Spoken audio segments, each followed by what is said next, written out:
ನಮೋ ವೆಂಕಟೇಶಾಯ. ತಿರುಮಲ ತಿರುಪತಿ ದೇವಸ್ಥಾನಗಳ ಶ್ರೀ ವೆಂಕಟೇಶ್ವರ ಕನ್ನಡ ಭಕ್ತಿವಾಹಿನಿಯ ಮೂಲಕ ನಾವೆಲ್ಲರೂ ಕೂಡ ಶ್ರೀಮದ್ ಭಗವದ್ಗೀತೆಯ ಪಾರಾಯಣ ವಾಚನ ಪ್ರವಚನ ಕಾರ್ಯಕ್ರಮಕ್ಕೆ ಆಗಮಿಸುತ್ತಿದ್ದೇವೆ. ಪ್ರಾರಂಭದಲ್ಲಿ ಶ್ರೀ ಗುರುಪ್ರಾರ್ಥನೆಯನ್ನು ಮಾಡೋಣ ನಾವೆಲ್ಲ ಅಂತ ಹೇಳಿ ಎಲ್ಲರೂ ಗುರುಪ್ರಾರ್ಥನೆಯನ್ನು ಮಾಡಿ. ಸಮಾಶ್ರಯೇದ್ ಗುರುಂ ಭಕ್ತ್ಯಾ ಮಹಾವಿಶ್ವಾಸಪೂರ್ವಕಂ ನಿಕ್ಷಿಪೇತ್ ಸರ್ವಭಾರಾಂಶ್ಚ ಗುರೋ ಶ್ರೀ ಪಾದಪಂಕಜೇ. ಕಲಿಯುಗ ಪ್ರತ್ಯಕ್ಷ ವರದೈವ ಶ್ರೀ ವೆಂಕಟೇಶ್ವರ ಸ್ವಾಮಿ ಅಂತ ಎಲ್ಲರಿಗೂ ಕೂಡ ತಮ್ಮೆಲ್ಲರಿಗೂ ಗೊತ್ತಿದೆ. ಅಂತಹ ಶ್ರೀನಿವಾಸನ ಚರಣಾರವಿಂದಗಳಿಗೆ ನಾವು ನಮನಗಳನ್ನು ಸಲ್ಲಿಸೋಕೆ ಈ ಶ್ರೀನಿವಾಸ ಪ್ರಾರ್ಥನೆಯನ್ನು ಮಾಡೋಣ. ಆನಂದ ಜ್ಞಾನದಂ ವಿಷ್ಣುಂ ಆನಂದಮಯನಾಮಕಂ ಆನಂದೇನ ದದರ್ಶಾಥ ಆನಂದ ನಿಲಯಾಲಯೇ. ಯಾವುದೇ ಒಂದು ಸತ್ಸಂಕಲ್ಪ ಮಹತ್ತರ ಕೆಲಸವನ್ನು ಕೂಡ ಸುಲಭವಾಗಿ ನೀಡುತ್ತದೆ ಎಂಬ ಒಂದು ದೊಡ್ಡವರ ಮಾತಿಂದ ನಾವು ಇವತ್ತು ಭಗವದ್ಗೀತಾ ಪಾರಾಯಣದಿಂದ ಯಾವ ಫಲವನ್ನು ಬಯಸಿ ಇಲ್ಲಿ ಆಸೀನರಾಗಿದ್ದೇವೆ ಅಂತಹ ಒಂದು ಸತ್ಫಲಿತವು ನಮ್ಮೆಲ್ಲರಿಗೂ ಕೂಡ ದೊರಕಲಿ ಎಂಬ ಉದ್ದೇಶದಿಂದ ಈಗ ಈ ಮಹಾಸಂಕಲ್ಪವನ್ನು ನಾವು ಮಾಡೋಣ. ಶ್ರೀಮದಾದಿವರಾಹ ಕ್ಷೇತ್ರೇ ವಿರಾಜಮಾನಸ್ಯ ಅಖಿಲಾಂಡಕೋಟಿ ಬ್ರಹ್ಮಾಂಡ ನಾಯಕಸ್ಯ ಶ್ರೀ ಪದ್ಮಾವತಿ ಜಾನೇ ಭಗವತಃ ಶ್ರೀ ವೆಂಕಟೇಶ್ವರ ಸ್ವಾಮಿನಃ ಕೃಪಾಬಲೇನ ಜಗದ್ಗುರೋಃ ಶ್ರೀ ಗೋಪಾಲಕೃಷ್ಣಸ್ಯ ಅನುಗ್ರಹೇಣ ಅಸ್ಮಾಕಂ ಸರ್ವೇಷಾಂ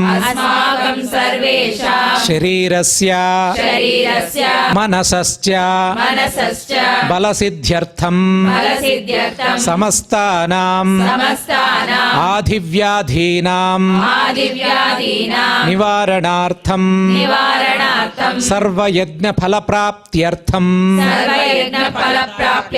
ಸರ್ವಾಸಾಂ ಸಂಪದಾಂ ಪ್ರಾಪ್ತ್ಯರ್ಥಂ ವಿದ್ಯಾರ್ಥಿನಾಂ ಸರ್ವಬುದ್ಧಿಶಕ್ತಿ ವೃದ್ಧಿದ್ವಾರಾ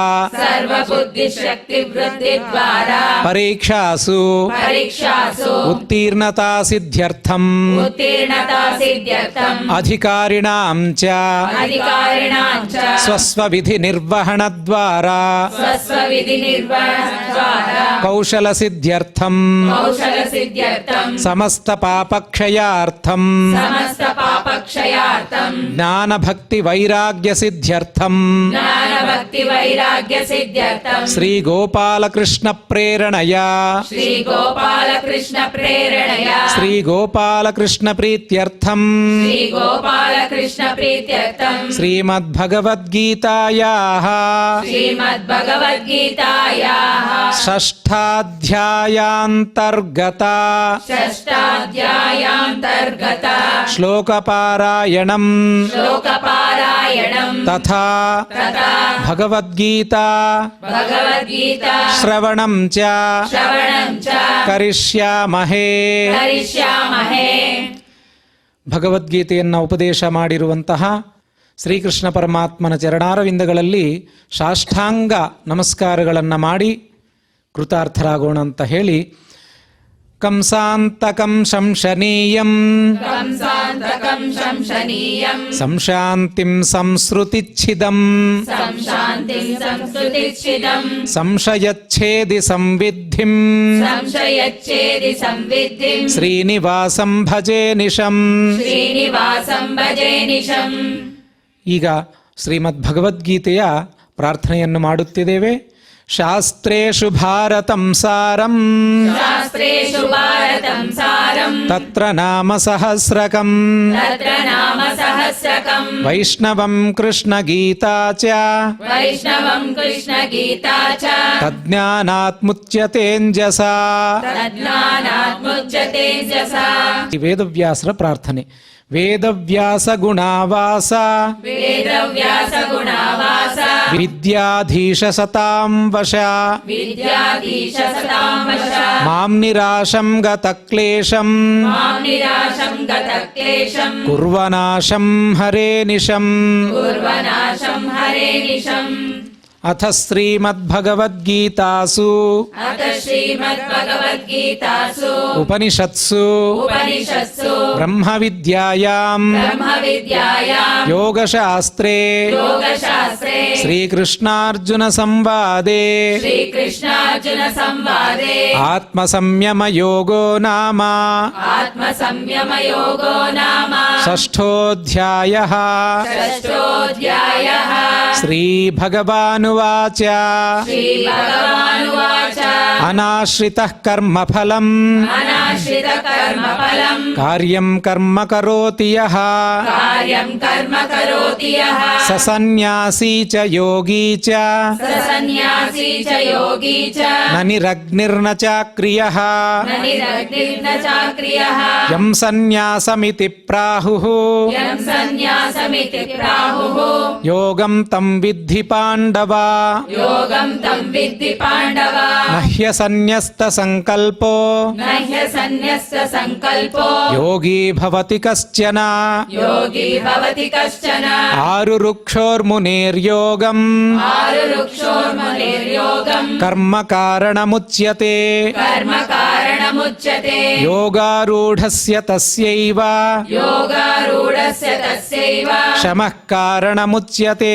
क्षमः कारणमुच्यते యదా హినేంద్రియార్థేషు यदा हिनेन्द्रियातेषु న కర్మస్వనుషజ్యతే न कर्मस्वनुषज्यते సర్వసంకల్ప సన్యాసీ सर्वसङ्कल्पसन्न्यासी యోగారూఢస్తదోచ్యతే योगारूढस्तदोच्यते ఉద్ధరేదాత్మనాత్మానం उद्धरेदात्मनात्मानम् ఆత్మానమవసాదయేత్ आत्मानमवसादये ఆత్మైవ హ్యాత్మనో బంధుః आत्मैव ह्यात्मनो बन्धुः ఆత్మైవ రిపురాత్మనః आत्मैव रिपुरात्मनः బంధురాత్మాత్మనస్తస్య बन्धुरात्मात्मनस्तस्य ఏనాత్మైవాత్మనా జితః येनात्मैवात्मना जितः అనాత్మనస్తు శత్రుత్వే अनात्मनस्तु शत्रुत्वे వర్తేతాత్మైవ శత్రువత్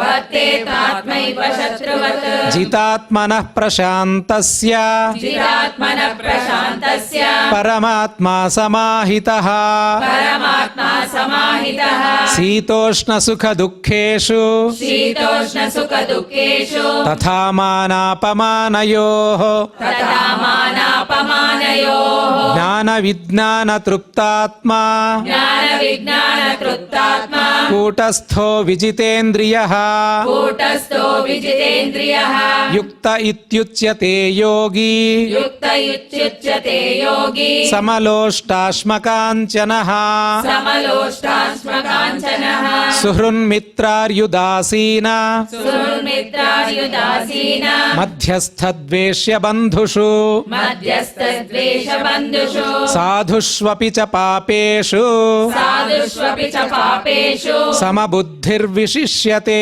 समबुद्धिर्विशिष्यते యోగీ యుంజీత సతతం योगी युञ्जीत सततम् ఆత్మానం రహసి స్థితః आत्मानं रहसि स्थितः ఏకాకీయత చిత్తాత్మా एकाकीयत चित्तात्मा నిరాశీర పరిగ్రహః निराशीरपरिग्रहः శుచౌ దేశే ప్రతిష్టాప్య शुचौ देशे प्रतिष्ठाप्य स्थिरमासनमात्मनः स्थिरमासनमात्मनः नात्युच्छ्रितं नातिनीचं नात्युच्छ्रितं नातिनीचं चेलाजिनकुशोत्तरम् चेलाजिनकुशोत्तरम् तत्रैकाग्रं मनः कृत्वा तत्रैकाग्रं मनः कृत्वा यतचित्तेन्द्रियक्रियः यतचित्तेन्द्रियक्रियः उपविश्यासने युञ्ज्यात् उपविश्यासने युञ्जात् योगमात्मविशुद्धये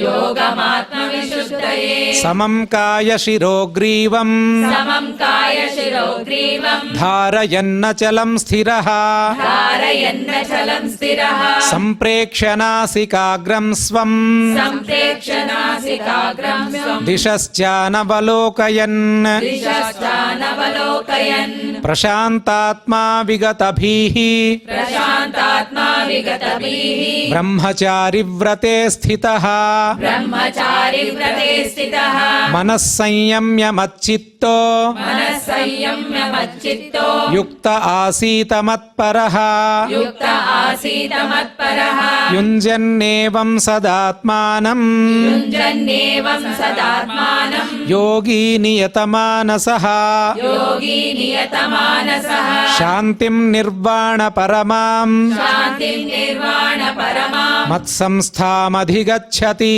मत्संस्थामधिगच्छति नात्यस्नतस्तु योगोऽस्ति नात्यस्ततस्तु योगोऽस्ति न चैकान्तमनश्नतः न चैकान्तमनश्चतः न चातिस्वप्नशीलस्य न चाति स्वप्नशीलस्य जाग्रतो नैव चार्जुन जाग्रतो नैव चार्जुन युक्ताहारविहारस्य युक्ताहारविहारस्य युक्तचेष्टस्य कर्मसु युक्तचेष्टस्य कर्मसु युक्तस्वप्नावबोधस्य युक्तस्वप्नावबोधस्य योगो भवति दुःखः योगो भवति दुःखः यदा विनियतं चित्तम् यदा विनयतं चित्तम् आत्मन्येवावतिष्ठते आत्मन्येवावतिष्ठते निःस्पृहः सर्वकामेभ्यो निःस्पृहः सर्वकामेभ्यो युक्त इत्युच्यते तदा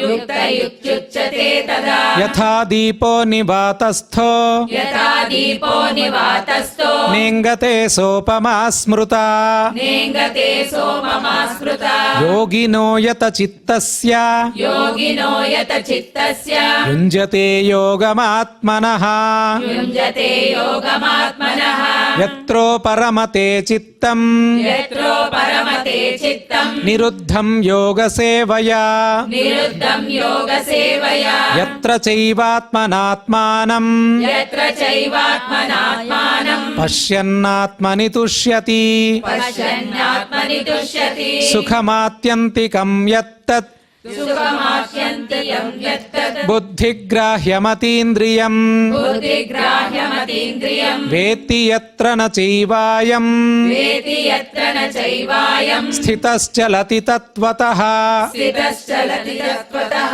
यं लब्ध्वा चापरं लाभं यं लब्ध्वा च परं लाभं मन्यते नाधिकं ततः मन्यते नाधिकं ततः यस्मिन् स्थितो न दुःखेन यस्मिन् स्थितो न दुःखेन गुरुणापि विचाल्यते गुरुणापि विचाल्यते तं विद्यात् दुःखसंयोग तं विद्या दुःखसंयोग वियोगं योगसंज्ञितम् वियोगं योगसंज्ञितं स निश्चयेन योक्तव्यो सनिश्चयेन योक्तव्यो योगो निर्विण्णचेतसा योगो निर्विण्णचेतसा सङ्कल्पप्रभवान् कामान् सङ्कल्पप्रभवान् कामान् त्यक्त्वा सर्वानशेषतः त्यक्त्वा सर्वानशेषतः मनसैवेन्द्रियग्रामम् मनसैवेन्द्रियग्रामं विनियम्य समन्ततः विनियम्य समन्ततः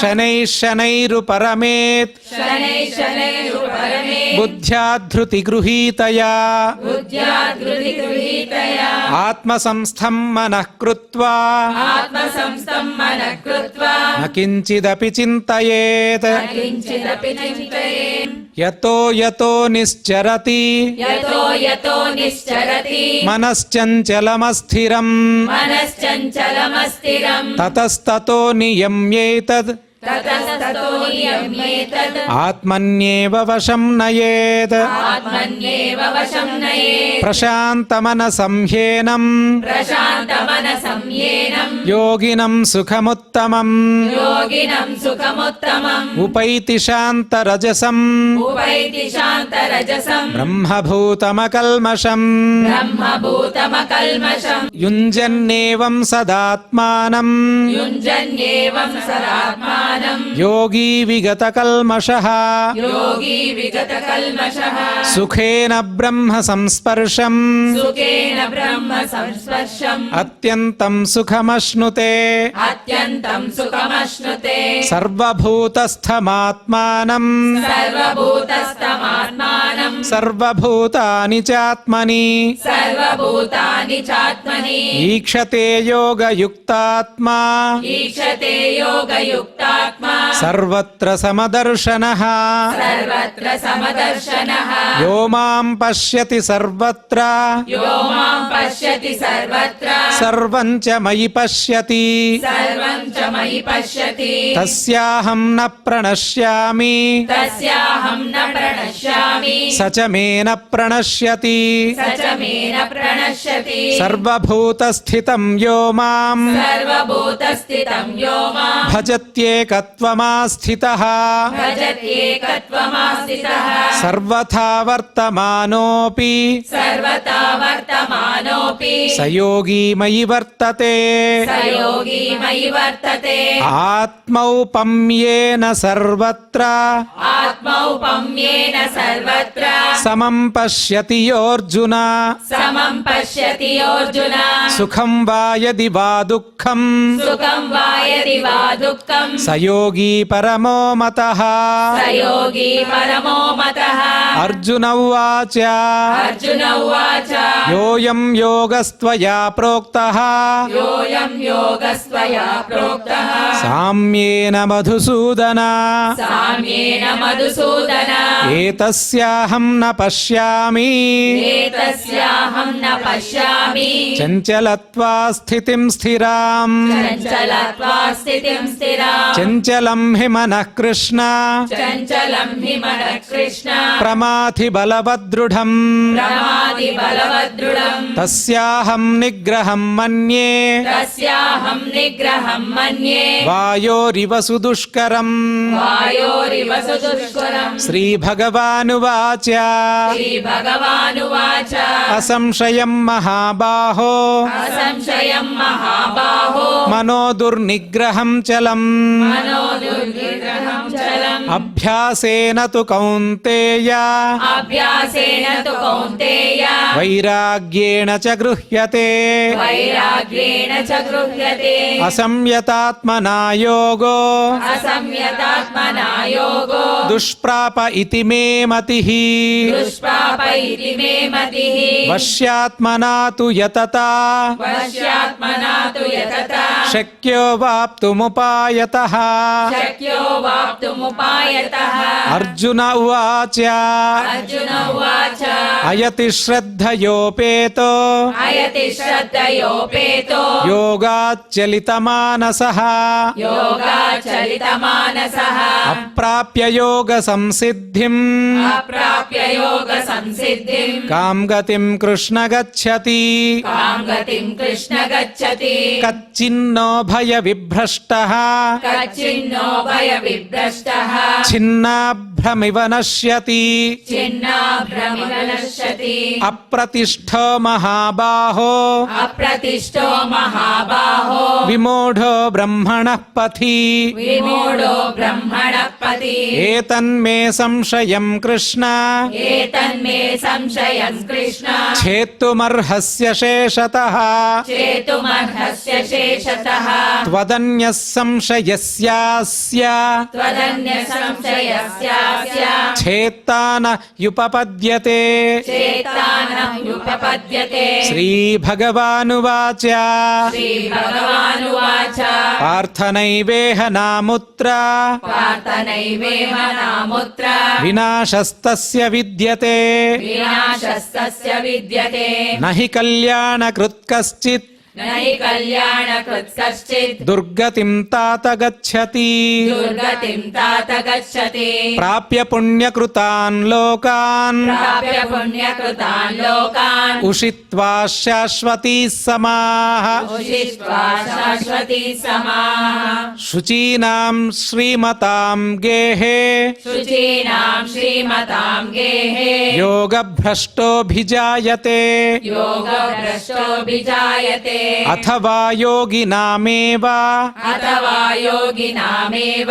ಕುಲೇ ಭವತಿ ಧೀಮತಾಂ ಕುಲೇ ಭವತಿ ಧೀಮತಾಂ ಏತद्धಿ ದುರ್ಲಭತರಂ ಏತद्धಿ ದುರ್ಲಭತರಂ ಲೋಕೆ ಜನ್ಮ ಯದೀದೃಶಂ ಲೋಕೆ ಜನ್ಮ ಯದೀದೃಶಂ ತತ್ರ ತಂ ಬುದ್ಧಿ ಸಂಯೋಗಂ ತತ್ರ तं ಬುದ್ಧಿ ಸಂಯೋಗಂ ಲಭತೆ ಪೌರ್ವದೈಹಿಕಂ ಲಭತೆ ಪೌರ್ವದೈಹಿಕಂ ಯತತೆ ಚ ತತೋ ಭೂಯಃ ಯತತೆ ಚ ತತೋ ಭೂಯಃ ಸಂಸಿದ್ಧೌ ಕುರು ನಂದನ ಸಂಸಿದ್ಧೌ ಕುರು ನಂದನ ಪೂರ್ವಾಭ್ಯಾಸೇನ ತೇನೈವ ಪೂರ್ವಾಭ್ಯಾಸೇನ ತೇನೈವ ಹ್ರಿಯತೆ ಹ್ಯವಶೋಪಿ ಸಹ ಹ್ರಿಯತೆ ಹ್ಯವಶೋಪಿ ಸಹ ಜಿಜ್ಞಾಸುರಪಿ ಯೋಗಸ್ಯ ಜಿಜ್ಞಾಸುರಪಿ ಯೋಗಸ್ಯ ಶಬ್ದಬ್ರಹ್ಮಾತಿ ವರ್ತತೆ ಶಬ್ದಬ್ರಹ್ಮಾತಿ ವರ್ತತೆ ಪ್ರಯತ್ನಾದ್ಯತಮಾನಸ್ತು ಪ್ರಯತ್ನಾದ್ಯತಮಾನಸ್ತು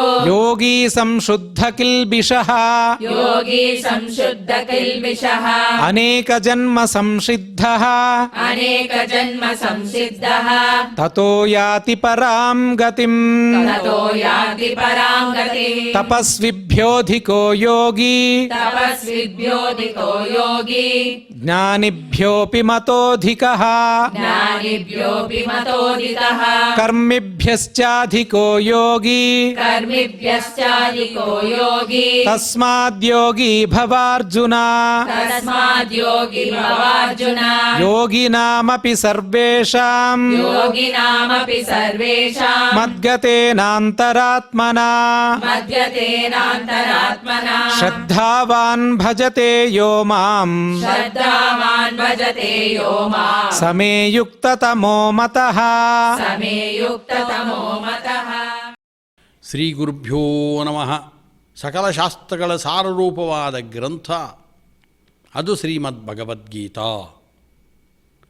ಜಗತ್ತಿನ 100 ಗ್ರಂಥಗಳು ಅಂತ ಆಯ್ಕೆ ಮಾಡಿ ಒತ್ತಟೆ ಹಾಕಿದ್ದಾರೆ. ಆ 100 ಗ್ರಂಥಗಳಲ್ಲಿ ಒಂದು ಗ್ರಂಥವಾಗಿ ಭಾರತ ದೇಶದಿಂದ ಆಯ್ಕೆ ಮಾಡಿಕೊಂಡಿದ್ದು ಶ್ರೀಮದ್ ಭಗವದ್ಗೀತೆಯನ್ನೇ. ಸಕಲ ವೇದಗಳ ಸಾರ, ಸಕಲ ಪುರಾಣಗಳ ಸಾರ, ಬ್ರಹ್ಮಸೂತ್ರಗಳ ಸಾರ ಅದು ಶ್ರೀಮದ್ ಭಗವದ್ಗೀತೆ. ಅಂಥ ಭಗವದ್ಗೀತೆಯ ವಾಚನ ಪ್ರವಚನ ಕಾರ್ಯಕ್ರಮದಲ್ಲಿ ತಾವುಗಳು ಭಾಗಿಗಳಾಗಿದ್ದೇವೆ, ನಾವೆಲ್ಲರೂ ಭಾಗಿಗಳಾಗಿದ್ದೇವೆ. ನಮ್ಮ ಪೂರ್ವಜನ್ಮದ ಸುಕೃತದ ಫಲ ಅಂತ ಭಾವಿಸಿಕೊಳ್ಳೋಣ. ಅಂಥ ಭಗವದ್ಗೀತೆಯ ವಾಚನ ಪ್ರವಚನ ಕಾರ್ಯಕ್ರಮದಲ್ಲಿ 6ನೇ ಅಧ್ಯಾಯದ ಪಾರಾಯಣವನ್ನು ನಡೆಸಿದ್ದೇವೆ. 6ನೇ ಅಧ್ಯಾಯದ ಪ್ರವಚನದ ಕಾರ್ಯಕ್ರಮದಲ್ಲಿ 29ನೆಯ ಶ್ಲೋಕದ ವ್ಯಾಖ್ಯಾನವನ್ನು ಇವತ್ತು ಮತ್ತೆ ಮುಂದುವರಿಸ್ತಾ ಇದ್ದೇನೆ. ಅನಂತರ 30ನೆಯ ಶ್ಲೋಕದ ಕಡೆಗೆ ಮನಸ್ಸನ್ನು ಹಾಕೋಣ. 29ನೆಯ ಶ್ಲೋಕ ವಿಶೇಷವಾಗಿ ಭಗವಂತನ ಬಗ್ಗೆ ಸುಸ್ಪಷ್ಟವಾಗಿ ಅನೇಕ ವಿಚಾರಗಳನ್ನು ತಿಳಿಸ್ಕೊಡ್ತಾ ಇದೆ. ಅತ್ಯಂತ ಪ್ರಸಿದ್ಧವಾದ ವಿಚಾರವೇ ಆದರೂ ಅತ್ಯಂತ ಸ್ವಾರಸ್ಯಕರವಾದ ವಿಚಾರವನ್ನು ಒಳಗೊಂಡಿದ್ದು ಶ್ಲೋಕ. ಕೃಷ್ಣ ಅರ್ಜುನನನ್ನು ಕುರಿತು ಹೇಳ್ತಾ ಇದ್ದಾನೆ. ಉತ್ತಮಾಧಿಕಾರಿಗಳಾದಂಥವರು ತಾವು ಧ್ಯಾನಕ್ಕೆ ಬೇಕಾದ ಸಕಲ ವಿಧವಾದ ಸಲಕರಣೆಗಳನ್ನು ಸಿದ್ಧ ಮಾಡಿಕೊಂಡು ಇನ್ನೇನು ಭಗವಂತನ ಧ್ಯಾನದಲ್ಲಿ ತೊಡಗುತ್ತಾರೆ ಅಂದರೆ, ಹಾಗೆ ಧ್ಯಾನವನ್ನು ತೊಡಗಿದಾಗ ಅವರ ಮನಸ್ಸಿನಲ್ಲಿ ಎಂಥ ಭಗವಂತನ ರೂಪವನ್ನು ಧ್ಯಾನಕ್ಕೆ ಸಿದ್ಧ ಮಾಡಿಕೊಳ್ತಾರೆ ಎಂಥ ಭಗವಂತನ ರೂಪವನ್ನು ಕಂಡು ಅವರು ಆ ಭಗವಂತನ ಗುಣಗಳ ಚಿಂತನೆಯನ್ನು ನಡೆಸ್ತಾರೆ ಅಂದರೆ ಅದು ಉತ್ತಮಾಧಿಕಾರಿಗಳಿಗೋಸ್ಕರ ಹೇಳ್ತಾ ಇರುವಂಥದ್ದು.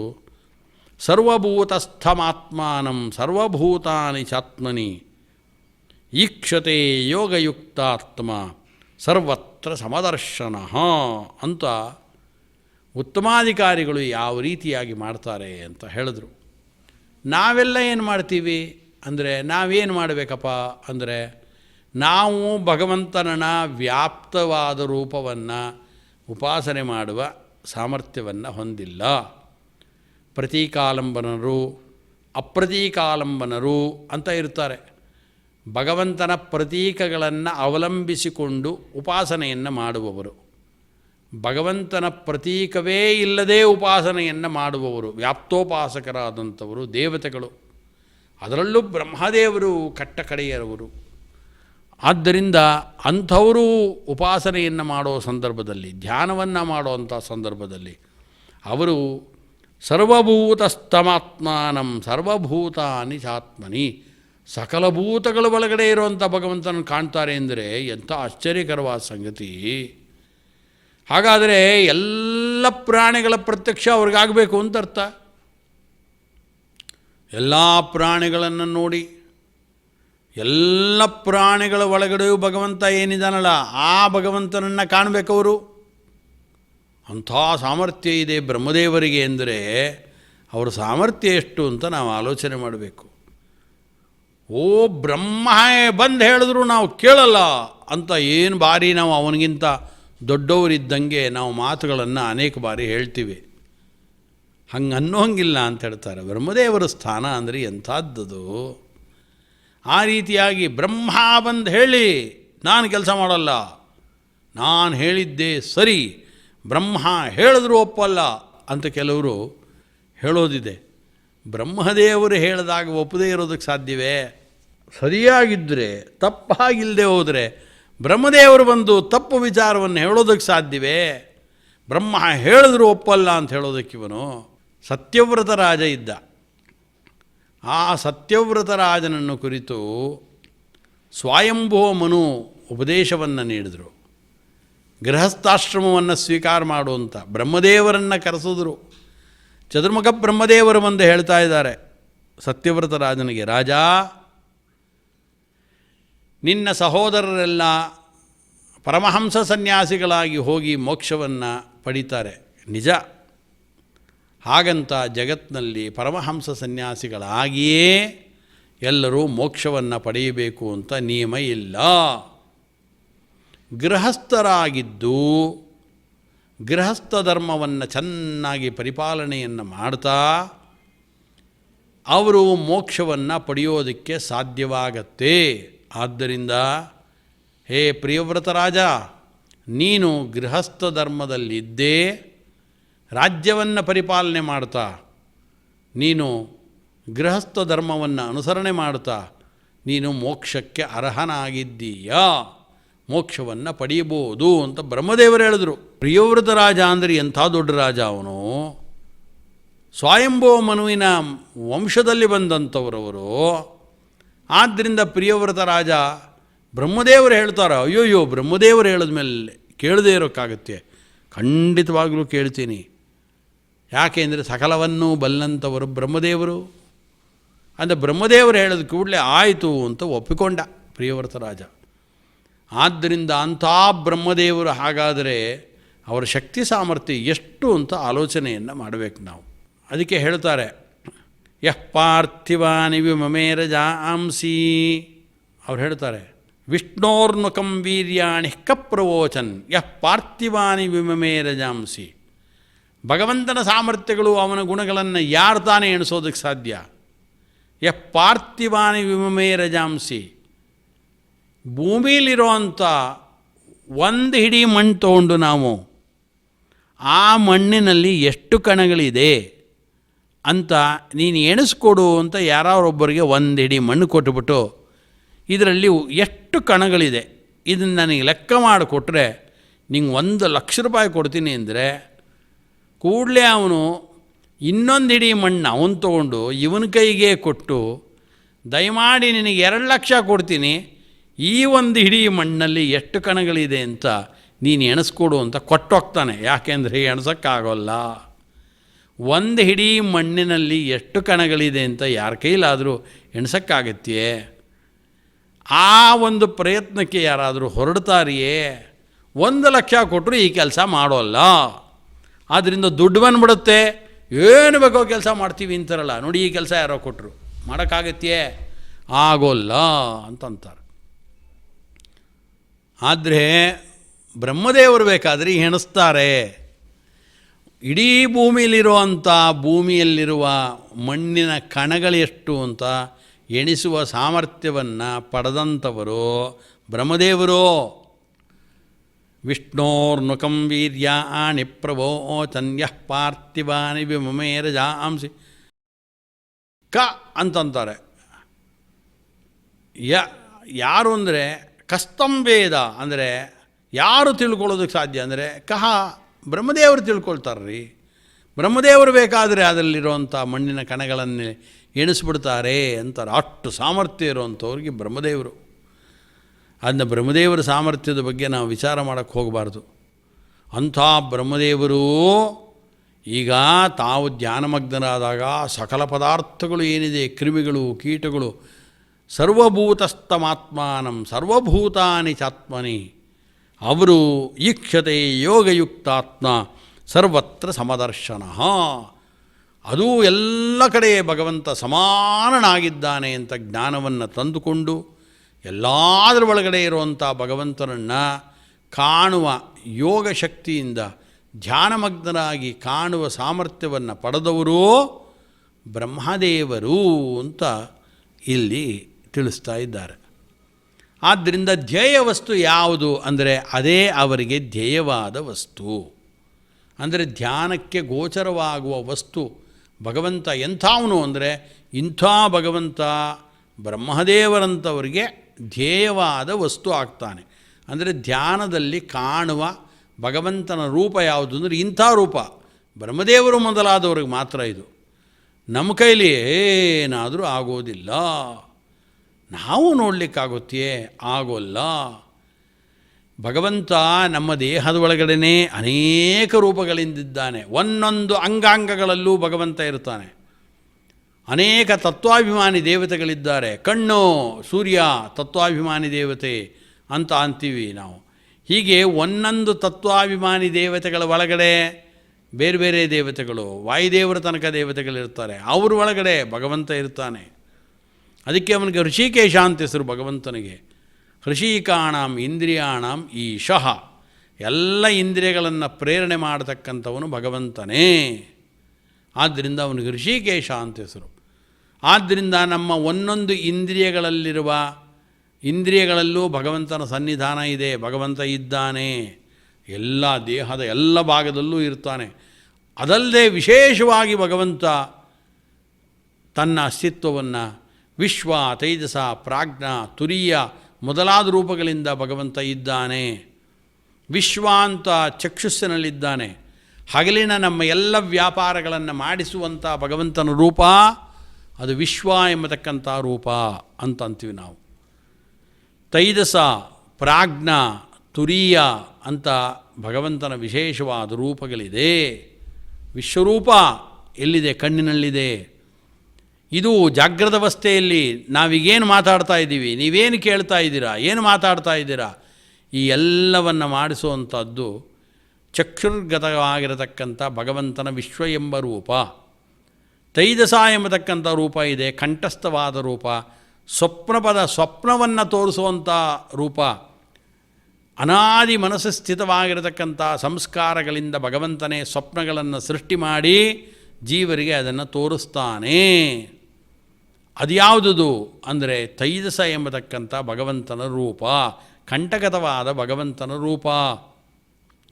ಪ್ರಾಜ್ಞನಾಮಕನಾದ ಭಗವಂತ, ಹೃದಯಗತವಾದ ಪ್ರಾಜ್ಞನಾಮಕನಾದ ಭಗವಂತ ಇದ್ದಾನೆ. ಆ ಭಗವಂತ ನಮಗೆ ವಿಶೇಷವಾಗಿ ಸ್ವಾಪವನ್ನು ಉಂಟು ಮಾಡ್ತಾನೆ. ಸ್ವಾಪಂ ಪ್ರಾಪಯತಿ ಶ್ರಮಾಪಹೃತಯೇ ಕಲ್ಪಾವಸಾನೇ ಚಯ. ಸ್ವಾಪವನ್ನು ಉಂಟು ಮಾಡುವಂಥ ರೂಪ. ಸುಷುಪ್ತಿಯನ್ನು ತಂದುಕೊಡ್ತಕ್ಕಂಥ ರೂಪ ಅದು ಪ್ರಾಜ್ಞನಾಮಕನಾದ ಭಗವಂತನ ರೂಪ. ಆದ್ದರಿಂದ ಸುಷುಪ್ತಿ ಅದಕ್ಕೆ ಪ್ರೇರಕವಾದ ರೂಪ ಭಗವಂತನ ರೂಪ. ಆ ಸುಷುಪ್ತಿಯನ್ನು ಉಂಟು ಮಾಡಿ ಮೋಕ್ಷದ ಒಂದು ಸಣ್ಣ ತುಣುಕಿನ ಆನಂದವನ್ನು ಆ ಸಂದರ್ಭದಲ್ಲಿ ನಮಗುಂಟು ಮಾಡ್ತಾನಂತೆ ಪ್ರಾಜ್ಞನಾಮಕನಾದ ಭಗವಂತ. ಹೃದಯಗತವಾದ ರೂಪ ಅದು. ಆ ಹೃದಯಗತವಾದ ಪ್ರಾಜ್ಞನಾಮಕನಾದ ಭಗವಂತ ಏನಿದ್ದಾನೆ ಅದೇ ಹೃದಯ ಕರ್ಣಿಕೆಯಲ್ಲಿ ಮೂಲ ಮಧ್ಯ ಅಗ್ರಭಾಗಗಳು ಅಂಥೇಳಿ ಮೂಲೇಶ ಅಗ್ರೇಶ ಪ್ರಾದೇಶ ಎಂಬತಕ್ಕಂಥ ಭಗವಂತನ ರೂಪಗಳಿವೆ. ಈ ರೂಪಗಳನ್ನು ಜೀವರಾದಂಥವರು ಧ್ಯಾನದಲ್ಲಿ ನೋಡುವವರಿದ್ದಾರೆ. ಪ್ರಾಜ್ಞನಾಮಕನಾದ ಭಗವಂತನದೇ ರೂಪಗಳಿದು. ಆ ಪ್ರಾಜ್ಞನಾಮಕನಾದ ಭಗವಂತನನ್ನು ಧ್ಯಾನದಲ್ಲಿ ಕಾಣಲಿಕ್ಕಾಗತ್ತೆ. ಹೀಗೆ ಧ್ಯೇಯ ವಸ್ತು ಜೀವರಾಶಿಗಳಿಗೆ ಭಿನ್ನ ಭಿನ್ನವಾಗಿರುತ್ತೆ. ಆ ಭಗವಂತನ ರೂಪವನ್ನು ಕಾಣ್ತಾ ಅವನ ಗುಣಗಳನ್ನು ನಾವು ಚಿಂತನೆ ಮಾಡಬೇಕಾಗತ್ತೆ. ಸಚ್ಚಿದಾನಂದ ಆತ್ಮೇತಿ, ಸತ್ ಚಿತ್ ಆನಂದ ಆತ್ಮ ಅಂತ 4 ಗುಣಗಳಿದೆ. ಆತ್ಮ ಅಂತ ಗುಣವನ್ನು ಉಪಾಸನೆ ಮಾಡುವ ಕಾಲದಲ್ಲಿ ಆತ ಬ್ರಹ್ಮನೂ ಆಗಿದ್ದಾನೆ ಅಂಥೇಳಿ ಗುಣಪೂರ್ಣನಾದಂಥವನು. ಆದ್ದರಿಂದ ಓಂ ಬ್ರಹ್ಮದೃಷ್ಟಿ ಉತ್ಕರ್ಷಾತ್ ಓಂ ಅಂತ ಬ್ರಹ್ಮಸೂತ್ರ ಇದೆ.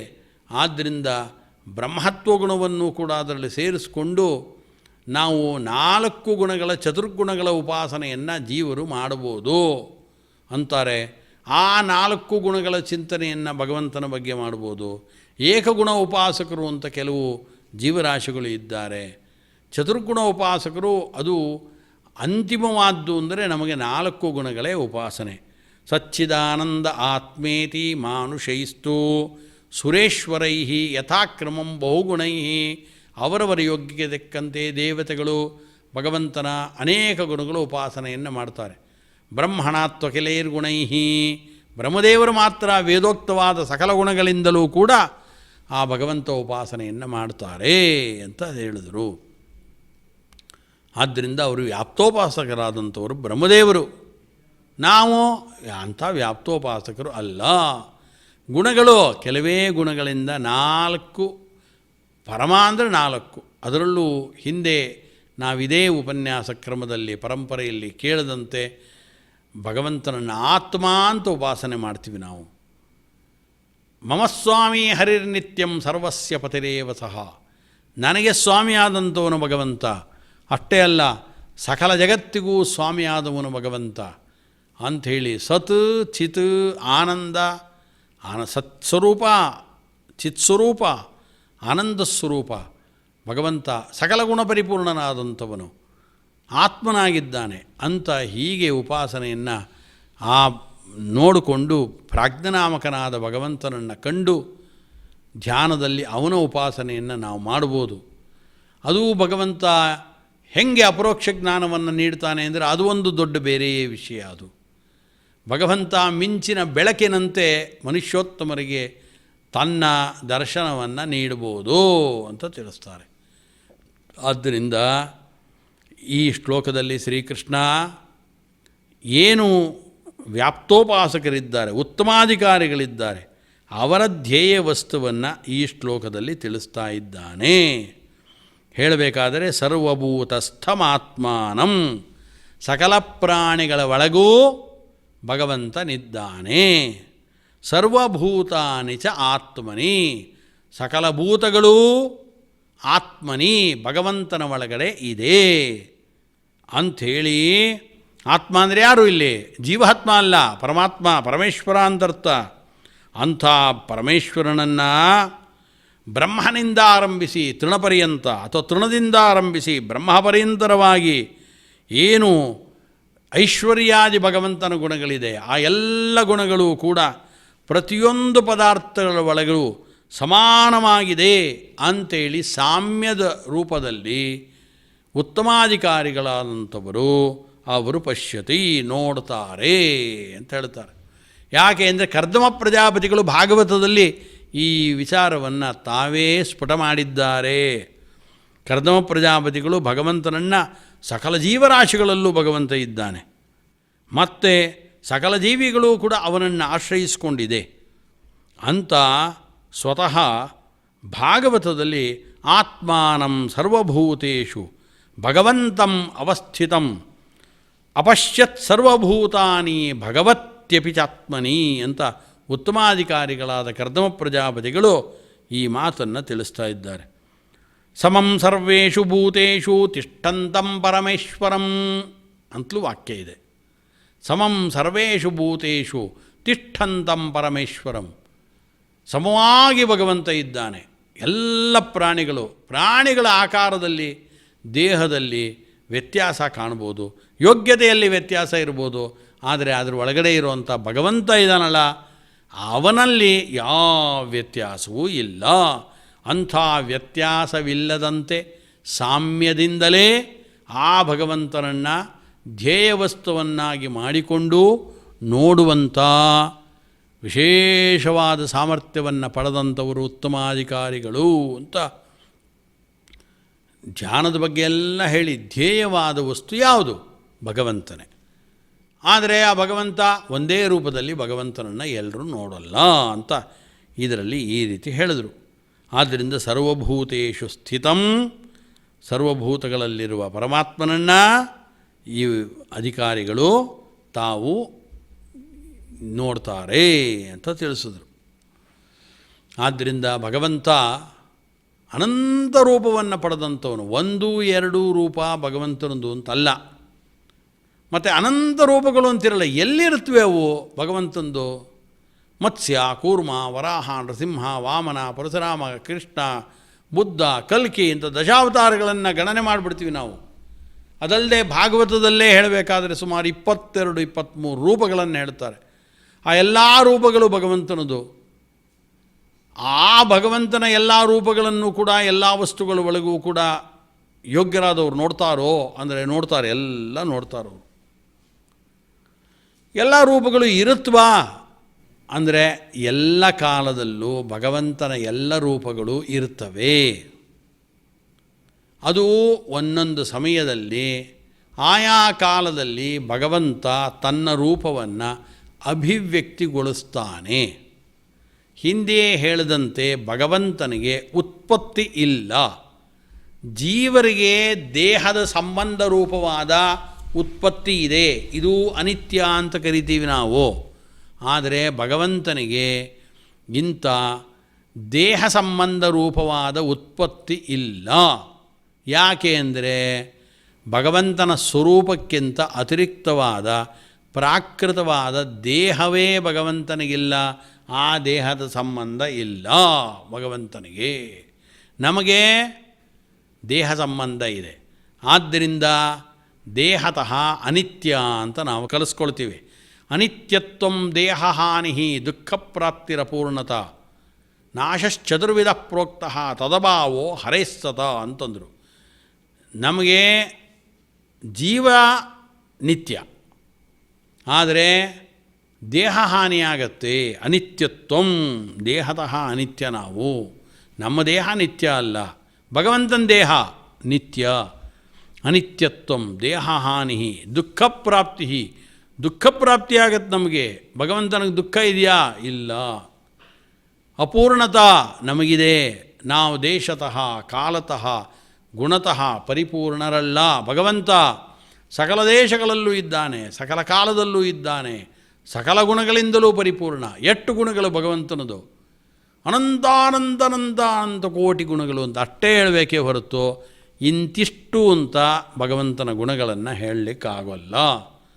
ಆದ್ದರಿಂದ ಅನಂತ ಕೋಟಿ ಬ್ರಹ್ಮಾಂಡ ನಾಯಕ ಅಂತಲೇ ಅನ್ನೋದು ನಾವು. ಅದಕ್ಕೆ ಅನಂತ ಕೋಟಿ, ಅದಕ್ಕೆ ಹೆಸರೇ ಸಂಖ್ಯೆ ಇಲ್ಲ. ಅನಂತ ಕೋಟಿ ಬ್ರಹ್ಮಾಂಡಗಳಿಗೆ ನಾಯಕ ಅವನಷ್ಟೇ. ಎಷ್ಟು ಅಂತ ಇಲ್ಲ.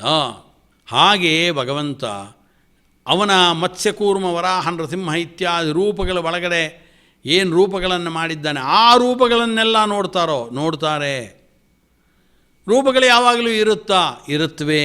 ಎಲ್ಲ ಕಾಲದಲ್ಲೂ ರೂಪಗಳಿರ್ತವೆ. ರಾಮನವಮಿ ಮತ್ತು ಚೈತ್ರ ಮಾಸದ ಶುಕ್ಲ ಪಕ್ಷದ ನವಮಿ ಬಂದಾಗ ಶ್ರೀರಾಮ ಎಂಬತಕ್ಕಂಥ ಭಗವಂತನ ರೂಪದ ಅಭಿವ್ಯಕ್ತಿ ಆಗತ್ತೆ. ರಾಮ ಹಿಂದೆ ಮುಂದೆ ದ್ವಾಪರ ಯುಗದಲ್ಲಿ ರಾಮ ಇಲ್ವೇ?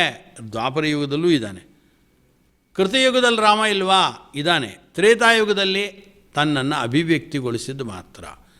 ಆದ್ದರಿಂದ ಭಗವಂತನ ಎಲ್ಲ ದಶಾವತಾರಗಳಿರ್ಬೋದು, ಅದು ಈಗಲೂ ಇವೆ, ಅಭಿವ್ಯಕ್ತವಾಗಿಲ್ಲ ಅಷ್ಟೇ ಅವು.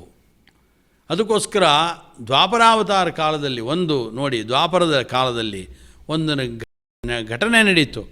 ಆ ಘಟನೆ ನಡೆದದ್ದನ್ನು ಮೆಲುಕು ಹಾಕಿದ್ರೆ ಭಗವಂತನ ಎಲ್ಲ ರೂಪಗಳು ಎಲ್ಲ ಕಾಲದಲ್ಲೂ ಇದೆ ಅಂತ ಗೊತ್ತಾಗತ್ತೆ ನಮಗೆ.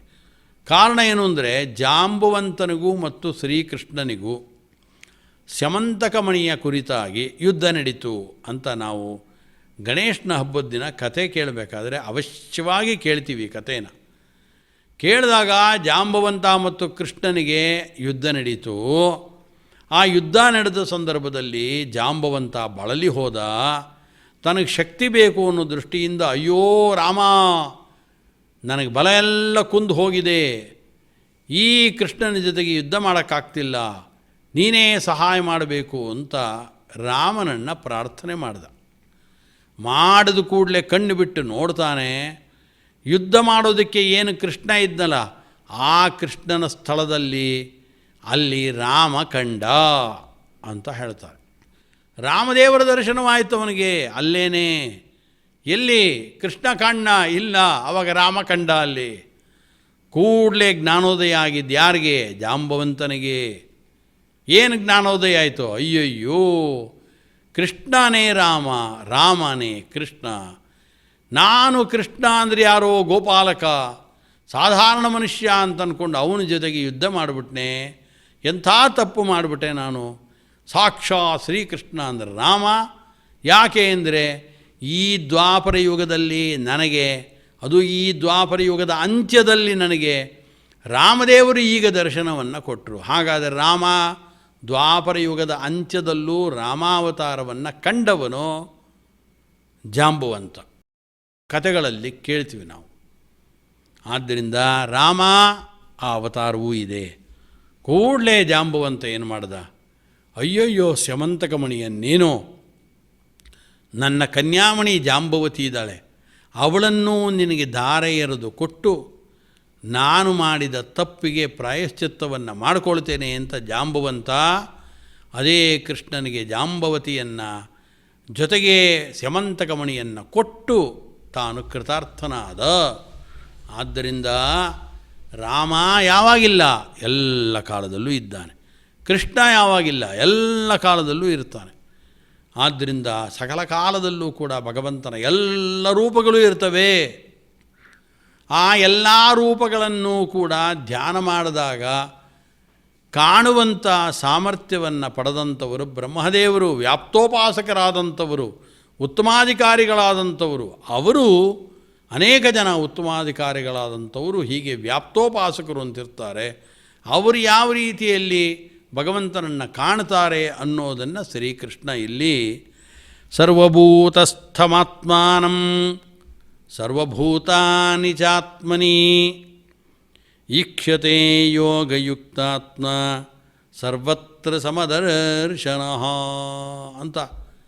ಅದು ಎಲ್ಲ ಕಡೆ ಇರುವ ಭಗವಂತ ಸಮಾನನಾಗಿದ್ದಾನೆ ಅಂತ ಸಾಮ್ಯದಿಂದ ಭಗವಂತನನ್ನು ಕಾಣುವವರು ಉತ್ತಮಾಧಿಕಾರಿಗಳು ಅಂತ ತಿಳಿಸ್ತಾರೆ.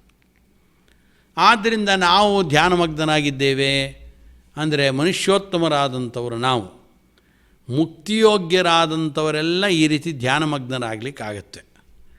ನಿತ್ಯ ಸಂಸಾರಿಗಳಲ್ಲಿ ಇಷ್ಟು ಧ್ಯಾನಮಗ್ನತೆ ಬರೋಲ್ಲ.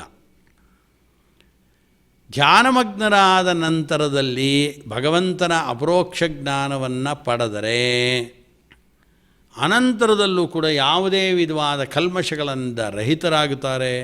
ಅವರ ವ್ಯವಹಾರದ ಕ್ರಮವೇ ಬೇರೆಯಾಗಿರುತ್ತೆ. ಆದ್ದರಿಂದ ನಾವು ಏನು ಧ್ಯಾನಮಗ್ನರಾದಾಗ ನಮ್ಮ ಯೋಗ್ಯತೆಗೆ ಅನುಗುಣವಾಗಿ ಭಗವಂತನ ರೂಪಗಳನ್ನು ನಾವು ಕಾಣ್ತೇವೆ. ಆ ಭಗವಂತನ ರೂಪಗಳನ್ನು ಕಂಡು ಆ ಭಗವಂತನ ಗುಣಗಳನ್ನು ಸ್ಮರಣೆ ಮಾಡಿಕೊಂಡು ಅದೇ ಭಗವಂತನನ್ನು ನೋಡ್ತಾ ನೋಡ್ತಾ ನೋಡ್ತಾ ಆನಂದದಲ್ಲಿ ತಲ್ಲೀನರಾಗಿ ಹೋಗುತ್ತಾರೆ. ಪ್ರಾರಬ್ಧ ಕರ್ಮ ಇದ್ದರೆ ಪ್ರಾರಬ್ಧ ಕರ್ಮವನ್ನು ಮಾತ್ರ ಅನುಭವಿಸ್ತಾರೆ. ಉಳಿದಂತೆ ಅವರ ಸಂಚಿತ ಕರ್ಮಗಳೆಲ್ಲ ಅಪರೋಕ್ಷ ಜ್ಞಾನ ಬಂದ ನಂತರದಲ್ಲಿ ನಾಶವಾಗಿ ಹೋಗುತ್ತೆ. ಇಷ್ಟ ಪುಣ್ಯ ಅನಿಷ್ಟ ಪುಣ್ಯ ಅಂತೆಲ್ಲ ಇರುತ್ತೆ, ಅದೆಲ್ಲವೂ ಹೊರಟೋಗ್ಬಿಡುತ್ತೆ ಅವರಿಗೆ. ಆದ್ದರಿಂದ ಆ ನಂತರದಲ್ಲಿ ಅವರು ಕರ್ಮಗಳನ್ನೇನು ಮಾಡ್ತಾರೆ, ಆ ಕರ್ಮಗಳ ಲೇಪ ಆಗೋಲ್ಲ ಇವರಿಗೆ.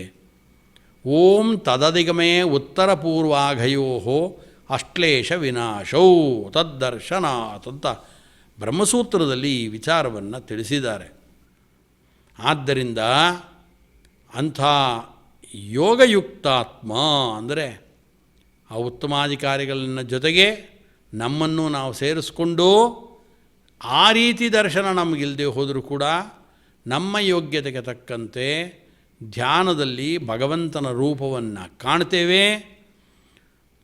ಆವಾಗ ಉಪೈತಿ ಶಾಂತರಜಸಂ ಬ್ರಹ್ಮಭೂತಂ ಅಂತ ಹಿಂದೆ ಶ್ಲೋಕದಲ್ಲಿ ಹೇಳಿದಂತೆ ನಮಗೆ ಸುಖಮುತ್ತಮಂ ಉಪೈತಿ, ಉತ್ತಮವಾದ ಸುಖ ಬಂದು ನಮ್ಮನ್ನು ಅಂಟಿಕೊಳ್ಳುತ್ತೆ. ಯಾಕೆ? ಧ್ಯಾನಮಗ್ನರಾಗಿ ನಾವು ಪೂರ್ಣವಾಗಿ ನಮ್ಮ ಮನಸ್ಸನ್ನು ಭಗವಂತನಲ್ಲಿ ತೊಡಗಿಸಿದ್ದೇವೆ, ಭಗವಂತನನ್ನೇ ಕಾಣ್ತಾ ಇದ್ದೇವೆ ಅಂದಾಗ ಉತ್ತಮವಾದ ಸುಖ ನಮಗೆ ಆ ಸಂದರ್ಭದಲ್ಲಿ ಉಂಟಾಗತ್ತೆ ಅಂತ ತಿಳಿಸ್ತಾರೆ. ಅಂಥ ಸುಖ ಉಂಟಾಗೋದೇ ಇದೇ ಒಂದು ರೀತಿಯಾದ ಅಪರೋಕ್ಷ ಜ್ಞಾನ. ಈ ಅಪರೋಕ್ಷ ಜ್ಞಾನ ಬಂದ ನಂತರದಲ್ಲೂ ಕರ್ಮಗಳನ್ನು ಏನು ಮಾಡ್ತೇವೆ, ಅದಕ್ಕೆ ಮೋಕ್ಷದಲ್ಲಿ ವಿಶೇಷವಾದ ಆನಂದದ ಅಭಿವೃದ್ಧಿ ಉಂಟಾಗತ್ತೆ ಅಂತ ತಿಳಿಸ್ತಾರೆ. ಇನ್ನು ಜನ್ಮಗಳನ್ನು ಪಡೆಯುವಂಥ ಕರ್ಮಗಳನ್ನು ನಾವು ಖಂಡಿತವಾಗಲೂ ಮುಂದೆ ನಾವು ಮಾಡೋದಿಲ್ಲ. ಆದ್ದರಿಂದ ಅಂಥ ಭಗವಂತನ ಏನು ಧ್ಯಾನ ಇದೆ, ಅದ್ಭುತವಾದ ಧ್ಯಾನ ಅಂದರದು. ಅಂಥ ಧ್ಯಾನವನ್ನು ಮಾಡೋದಕ್ಕೆ ಅನೇಕ ವರ್ಷಗಳ ಸಾಧನೆಗಳನ್ನು ಮಾಡಬೇಕು. ಆ ಸಾಧನೆಗಳನ್ನು ಮಾಡೋದಕ್ಕೆ ಭಗವಂತನಾದ ಕೃಷ್ಣ ನಮಗೆ ಅನುಗ್ರಹವನ್ನು ಮಾಡಲಿ ಅಂತ ಪ್ರಾರ್ಥನೆಯನ್ನು ಮಾಡ್ತಾ ಆ ಕೃಷ್ಣನ ಚರಣಾರವಿಂದಗಳಿಗೆ ಈ ವಾಕ್ಕುಸುಮಗಳನ್ನು ಸಮರ್ಪಣೆ ಮಾಡ್ತಾ ಇದ್ದೇನೆ. ಹರೇ ನಮಃ. ಶ್ರೀಕೃಷ್ಣಾರ್ಪಣಮಸ್ತು. ಇತಿ ಶ್ರೀಮದ್ಭಗವದ್ಗೀತಾಸು इति श्रीमद्भगवद्गीतासु ಉಪನಿಷತ್ಸು उपनिषत्सु ಬ್ರಹ್ಮವಿದ್ಯಾಯಾಂ ब्रह्मविद्यायां ಯೋಗಶಾಸ್ತ್ರೇ योगशास्त्रे ಶ್ರೀಕೃಷ್ಣಾರ್ಜುನ ಸಂವಾದೇ श्रीकृष्णार्जुनसंवादे ಆತ್ಮಸಂಯಮಯೋಗೋ ನಾಮ आत्मसंयमयोगो नाम ಷಷ್ಠೋಧ್ಯಾಯಃ. षष्ठोऽध्यायः। ಯತ್ರ ಯೋಗೇಶ್ವರಃ ಕೃಷ್ಣೋ यत्र योगेश्वरः कृष्णो ಯತ್ರ ಪಾರ್ಥೋ ಧನುರ್ಧರಃ यत्र पार्थो धनुर्धरः ತತ್ರ ಶ್ರೀರ್ವಿಜಯೋ ಭೂತಿಃ तत्र श्रीर्विजयो भूतिः ಧ್ರುವ ನೀತಿರ್ಮತಿರ್ಮಮ. ध्रुवा नीतिर्मतिर्मम। ಈಗ ನಾವೆಲ್ಲರೂ ಕೂಡ ನಾವು ಪಾರಾಯಣ ಮಾಡುವುದರಲ್ಲಿ ಯಾವುದೇ ಒಂದು ಪದ ಅಕ್ಷರ ಪಾದದಲ್ಲಿ ಯಾವುದಾದ್ರೂ ಒಂದು ಪದಭ್ರಷ್ಟ ಆಗಿದ್ದಲ್ಲಿ ಆ ಪರಮಾತ್ಮನ ಕ್ಷಮೆ ಇರಲಿ ಎಂದು ಭಾವಿಸಿ ಈಗ ಕ್ಷಮಾ ಪ್ರಾರ್ಥನೆಯನ್ನು ಮಾಡುತ್ತಿದ್ದೇವೆ. ಯದಕ್ಷರಪದಭ್ರಷ್ಟಂ यदक्षरपदभ्रष्टं ಮಾತ್ರಾಹೀನಂಚ ಯದ್ಭವೇತ್ मात्राहीनं च यद्भवेत् ತತ್ಸರ್ವಂ ಕ್ಷಮ್ಯತಾಂ ದೇವ. तत्सर्वं क्षम्यतां देव। ನಾರಾಯಣ ನಮೋಸ್ತುತೆ नारायण नमोऽस्तुते ನಾರಾಯಣ ನಮೋಸ್ತುತೆ. नारायण नमोऽस्तुते।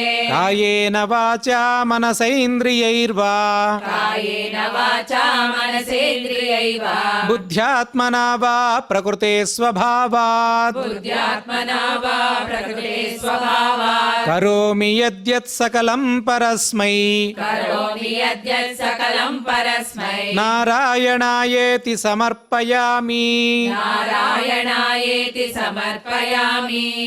ಲೋಕದಲ್ಲಿರುವಂತಹ ಸಮಸ್ತ ಪ್ರಾಣಿಯು ಸಮಸ್ತ ಭೂತಗಳು ಕೂಡ ರೋಗಗಳು ಇಲ್ಲದೆ ಕ್ಷೇಮವಾಗಿ ಆರೋಗ್ಯವಾಗಿ ಇರಲಿ ಎಂಬ ಉದ್ದೇಶದಿಂದ ಲೋಕಕ್ಷೇಮ ಪ್ರಾರ್ಥನೆಯನ್ನು ಈಗ ಹೇಳೋಣ. ಸರ್ವೇ ಭವಂತು ಸುಖಿನಃ सर्वे भवन्तु सुखिनः ಸರ್ವೇ ಸಂತು ನಿರಾಮಯಾಃ सर्वे सन्तु निरामयाः ಸರ್ವೇ ಭದ್ರಾಣಿ ಪಶ್ಯಂತು सर्वे भद्राणि पश्यन्तु ಮಾ ಕಶ್ಚಿತ್ ದುಃಖ ಭಾಗ್ ಭವೇತ್. मा कश्चित् दुःखभाग् भवेत्. ನಮ್ಮೆಲ್ಲರ ಇಷ್ಟದೈವ ಕುಲದೈವ ಗೃಹದೈವ ಆಗಿರುವಂತಹ ಶ್ರೀ ಶ್ರೀನಿವಾಸನ ಈಗ ಪ್ರಾರ್ಥನೆಯನ್ನು ಮಂಗಲಾಶಾಸನವನ್ನು ಹಾಡಿ ನಾವೆಲ್ಲರೂ ಕೂಡ ಕೃತಾರ್ಥರಾಗೋಣ ಅಂತ ಹೇಳಿ ಶ್ರೀ ಶ್ರೀನಿವಾಸನ ಮಂಗಲಾಶಾಸನದೊಂದಿಗೆ ಇವತ್ತಿನ 6ನೇ ಅಧ್ಯಾಯದ ಪಾರಾಯಣವನ್ನು ಇಲ್ಲಿಗೆ ಮುಕ್ತಾಯವನ್ನು ಮಾಡಿ ತದನಂತರ 7ನೇ ಅಧ್ಯಾಯದ ಪಾರಾಯಣವನ್ನು ಮಾಡೋಣಂಥೇಳಿ ಶ್ರಿಯಃ ಕಾಂತಾಯ ಕಲ್ಯಾಣ ನಿಧಯೇ श्रियकान्ताय कल्याणनिधये ನಿಧಯೇರ್ಥಿನಾಂ निधयेऽर्थिनाम् ಶ್ರೀವೆಂಕಟ ನಿವಾಸಾಯ श्रीवेङ्कटनिवासाय ಶ್ರೀನಿವಾಸಾಯ ಮಂಗಳಂ श्रीनिवासाय मङ्गलम् ಶ್ರೀ ಶ್ರೀನಿವಾಸಾಯ ಮಂಗಳಂ श्रीनिवासाय मङ्गलम् ಶ್ರೀ ಶ್ರೀನಿವಾಸಾಯ ಮಂಗಳಂ श्रीनिवासाय मङ्गलम् ಶ್ರೀಕೃಷ್ಣಾರ್ಪಣಮಸ್ತು. श्रीकृष्णार्पणमस्तु.